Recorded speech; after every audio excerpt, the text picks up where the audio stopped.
Siun Soten, Esiorin ja Novartiksen yhteistyössä toteuttamassa tutkimuksessa yli 3300 sepelvaltimotautikohtauksen sairastunutta potilasta jaoteltiin 5 riskiluokkaan sen perusteella, miten todennäköistä heidän on saada uusi sydäntapahtuma seuraavan 5 vuoden aikana.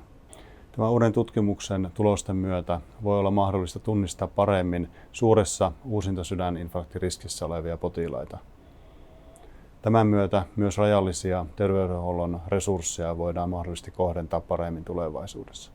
Tämä uusi tutkimus osoitti yhteyden sepelvaltimotaudin riskitekijäluokituksen, uusien sydäninfarktien ja niiden aiheuttamien kustannusten välillä. Tutkimuksen tulosten perusteella voi olla mahdollista luoda työkalu, joka helpottaa suuren riskin potilaiden tunnistamista ja samalla luo motivaatiota potilaan riskitekijöiden hoitoon sekä potilaan että henkilökunnan kannalta.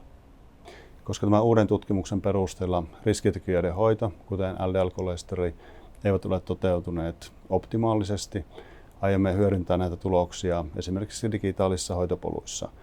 Aloitimme vuosi sitten sepelvaltimotaudin digitaalisen hoitopolun vakaoireista tautia sairastaville potilaille ja nyt helmikuun alusta olemme aloittaneet myös sydäninfarktiin sairastaneille potilaille vastaavan digitaalisen hoitopolun.